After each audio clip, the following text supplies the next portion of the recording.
It's your boy ConserViz34, and today I'm going to talk about John Mayer's Instagram story post responding to the opinions that he has on live streamers at his shows and if they should or shouldn't live stream in the middle of his performances.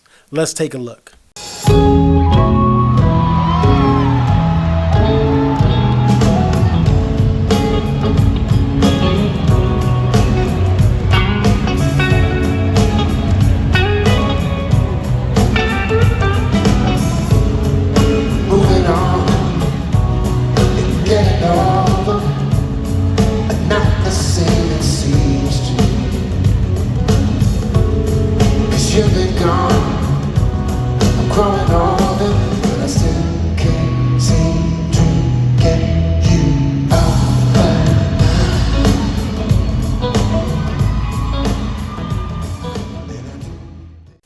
So on March 29th, 2023, John Mayer released a post using Instagram stories to kind of respond as far as giving his opinions to fans live streaming. Now, this comes after the entire month of March had different situations where fans were confused if they could live stream, if John liked the fact they were live streaming or not. And it all started in Boston, Massachusetts. The person who runs the John Mayer solo account was live streaming a lot of the beginning of the show. They were asked by management kindly to stop live streaming, the language being live stream. You know, I was able to upload the full Boston show with help from some other people. Shout out to them. And we got that up there and it's there. The Toronto show, shout out to Nelson 575757. And he was able to get that Toronto show, which is incredible. Right? No issues there. My taper buddies, Zach did Newark and he also did Boston. And then Mark did Atlanta. No issues whatsoever. And many times they run into issues trying to tape for Mayer. So management wasn't trying to stop any sort of taping. But again, this live stream thing was kind of in question. The Toronto show, we do get post, someone shared a photo of one of the entrances and just one. I can't speak for all the other ones because some fans said they didn't see that, but there was kind of a sign saying, hey, no live stream. We're asking you not to live stream, right? It's right there in Toronto. There was a little bit of a report that one specific section in Detroit, a usher was stopping people from taking videos, but then changed their tune in the middle of the show. But fans were still trying to figure out. People were debating and having discussions in the various communities for John Mayer about, is it appropriate to live stream? Is it even appropriate to take video? Should you just put your phone away and enjoy the show? But John puts this statement out, and I think it's great that he put this statement out because it's going to kind of give more clarity to what we can do here. So let's take a look at it again. So in the statement here, John says, I wanted to take a moment to address live streaming at my shows and why I prefer that people not do it. These solo shows are beautiful to me because they are a direct link between myself and the audience. It really is a communal experience. It's harder for me to connect with the room when I get the sense that it's not just us. I find it more difficult to be vulnerable and take chances, and I want to be able to access every last part of my creativity and expression to give the absolute best show I can. After the concert is over, I am fully on board with people sharing audio and video, and I'm grateful for it. John then goes on to say, I hope you can understand my take on this, just as I understand the good intentions of wanting to stream for those who can't attend the show. I know it's easier said than done, but I hope everyone who wants to see this show gets the chance to. Love, John. So I think this announcement is great because there was confusion, and really I think the ball was dropped when management decided to tell people in the middle of a show to stop live streaming. John Mayer Solo, ran by Sarah, I love this page, Sarah has a great heart, comes and flies overseas to go to the Boston show, you know, and invest time and money to try to share this with many of their international friends and family that aren't going to be able to get to the States for this tour. And that was the purpose of the live stream. But to tell somebody in the middle of a show, as far as management, to stop live streaming, that's not the right call. What should have been done is let Sarah stream this show, right, for John Mayer solos, and then the next show have signage, have announcements, have John make the announcement. Then that you're gonna say from now forward, just so that John's focused and feels comfortable, don't live stream. That was the first place where the ball was dropped, and I empathize with some people who wanted these live streams to stay as is. And then if we even look right here, again, this is a great page, and Sarah has a great heart. And today the announcement is made, and Sarah then goes and says, listen, I'm so glad that John addresses it. She understands it. I love John, and running this account is my happy place. And that's really what this is. This page, is about just sharing those great moments. Now she understands, okay, I got to record videos. I can't live stream. And if she it's understood. And if that's announced before Boston, I guarantee you this page then records videos, not live streams, but regular videos, and then uploads it to the channel later. So this was where the ball was dropped by management. And John, if you feel uncomfortable, play out that show, right? Do your thing. And then the next day, you got to get the ribbon boards. You got to have the meeting with the people at the venue first thing next morning, have management talk to them, and have signs, clear-cut things to say, listen, and people will comply. On rare occasions, I do check in on live streams for about 5 or 10 total minutes of a couple shows after the Boston show I recorded. I was able to check in onto a couple live streams for not that much time. For Dave Matthews Band, which is a band that, like John Mayer, no Nugs live stream, no band live stream every night, right, except at SiriusXM Radio, I do check into some of the live streams, but not that often. But I must say, when I have checked in, first of all, there's only about 15 to 20 people on these John Mayer live streams. So even this idea of some people upset that this is being taken away, and I understand, right? I understand that some people are sad about that, right? And that's your right. But really, they're not servicing a large portion of the community, right? I posted a horrible video from the back of the venue, and right now 31,000 people have watched. Nelson575757 had a much better video of the full Toronto show, and that's passing 35,000 views. It's servicing much more of the community. And then there's some other people that really got it even better than I, like 10 times better than I can record. And some of these individual videos are phenomenal, and they're getting tons of views as well.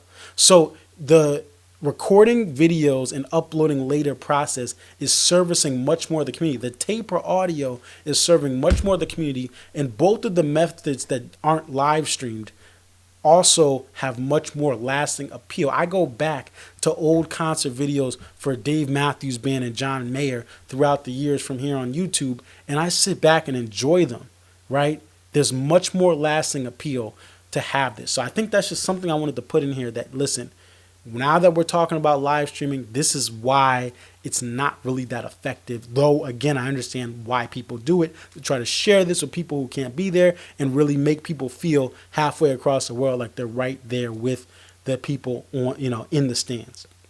Now, there are going to be some fans who find issue with this idea of John saying, listen, it's harder for me to connect with the room when you're live streaming. What's the difference between live streaming something and it being recorded right then versus someone recording a song and then 45 seconds later uploading it to YouTube or Instagram? Well, that is something that you can have your opinion on, but the goal, I think, for everyone is for John to do as much as he can to be vulnerable, to take risks, to go ahead and see signs and play the songs on a sign straight up, right? So what he is asking is, hey, just no live stream. It's nothing big that he's asking of us. Just don't live stream. Record the stuff, upload it later, but don't live stream. That's a very small ask and a large payoff for what we get. That Assassin's opener that we got from John Mayer when I went to Boston was probably one of the coolest things I've ever seen him do. Yes, there's better songs, there's special moments. I've seen him with special guests coming on stage, but really, John Mayer opening with the Assassin, bringing that electric based song with a lot of open space and filling up acoustic sound with it, like, that's what we want. So let's let John do what he can do by just simply not live streaming. And again, in turn, we can record the stuffs and get a better quality video when it's all said and done. And the other thing that people are talking about here is the idea. John says he hopes everyone who wants to see this show gets the chance to. You get to the Ticketmaster stuff and, oh, you can't afford this and you can't afford that, and it is expensive, and there's all these tickets that are hard to get. And listen, I understand the frustrations. I understand, and that's why I recorded the Boston show. Right? I saw people that just didn't have the ability, the time, the energy, or the time off from work to get to that Boston show or get to any show this tour. And that's why I wanted to get that video out for everyone to see. And I'm glad people are enjoying it. But like, listen, it is what it is. These are the cost. This is the cost for things to run. It is expensive, but John is still allowing people to share. You're still getting the taper audio. You're still getting HD and 4K videos. And that's another subject for another day. That's another thing that you can, talk about. But at the end of the day, he made a whole nother lap that he's doing around the Northeast in the South and in central parts of the United States, and then going back out west again. And you got to understand, if your city's not being called, just side note, you got to understand logistically, it's hard to book these tours. You have a lot of different stuff. Like you have certain venues that just did the Sweet 16 and Elite 8 and the first and second rounds of the NCAA tournament. You got hockey games. You got playoff games that are going to be starting soon. So it's hard to get these tours together. If your city did not make the second batch of really announcements or second full wave of shows that are now going on sale this week, just understand you probably have some a basketball game, a neutral site event for a college sport, a hockey game that's going on, or another concert. So just a quick side note on that is, listen, we know how hard it is to get tickets, and he wants people to see it, but at the end of the day, he's still letting people take videos. He's still letting people that tape, and the tapers are so important because they give us the best audio from these tours. We can still do that. Now, this topic also brings in this idea of why the live streaming and why videos are so important.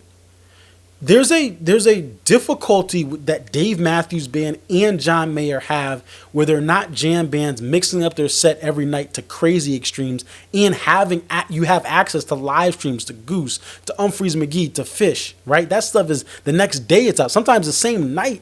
Goose was putting out stuff this past fall for the Taboos tour, right? Those artists give you access knowing that they have setlist variety. Then you have the artists that pretty much play the same set every single night, maybe a couple songs that are unique for New York or for an LA, but pretty much the same set every night, right? You don't really need to have much recording of that because they're going to play the same set in your city, right? Outside of one or two songs. So that doesn't matter. But what John does, he's moving towards Dave Matthews Band as far as he had setlist diversity over the years, but even now he's taking it to even further levels, giving shout outs to posters and then playing a unique song from a poster that he probably will only play once or twice that tour, right? Or once or twice in the next decade.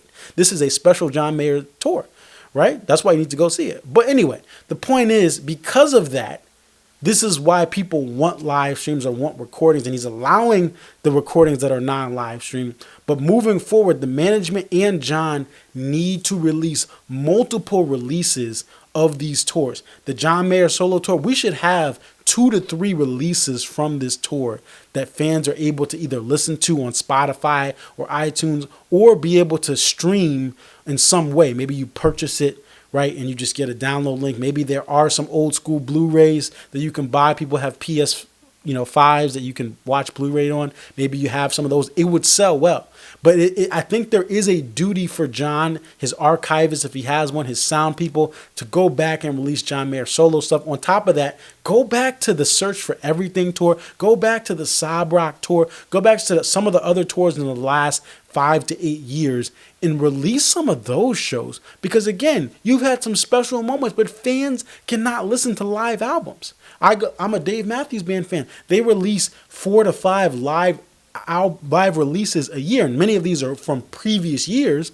But at least, like Dave Matthews Band, at least even though they don't allow you to purchase a stream of every show, they really release a lot of content. And I think John Mayer has to understand, his management has to understand, when you dive deeper into this setlist variety, calling out songs from posters, you really should have some sort of plan to, at least at the bare minimum, Spotify, Apple Music, all major streaming platforms, where you can actually purchase or stream, some of these shows from each tour. I think that's something that is fair to ask of John Mayer. And this is something, again, that's going to give revenue to the various people behind the scenes. It's crazy that we have not gotten anything from 2017 to even before that, but especially 2017 to present. John Mayer has had a confidence to kind of be more comfortable in who he is.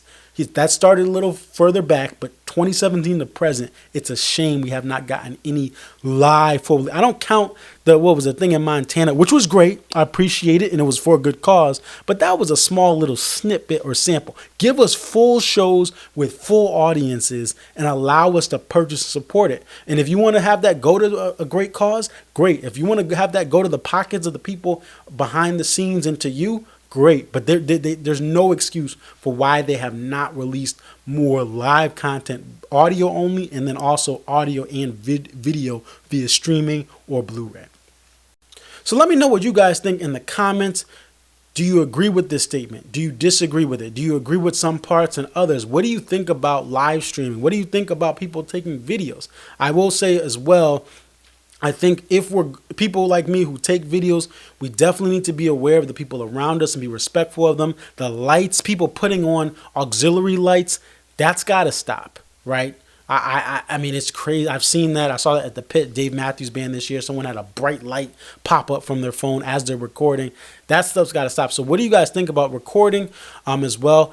Definitely hit the like button, subscribe to the channel. More John Mayer content, more live music content throughout this year. I will be at Sound on Sound and we'll be looking to get content, if not the full show, on video for Sound on Sound. John Mayer's hometown, confirmed full band.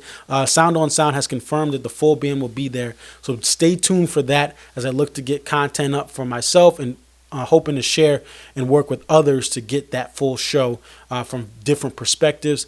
It's your boy ConcertViz34. Thank you guys for watching, and for everyone that has the ability to go to these shows, enjoy them. And if you cannot go to the shows, I've been there. If you're having a tough time getting time off, if these shows are too far from you, I feel your pain. I've been there with other bands. So I do hope that those who can't make it do enjoy the content that me and others put up, and enjoy the tape or audios that are put up on various archive sites.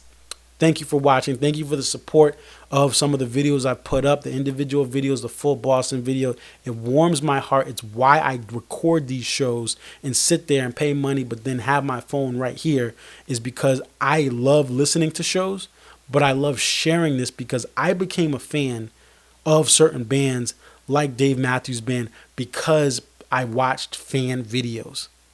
So I feel like the only way I can pay it forward is to record videos myself. Take care. Be well. Peace.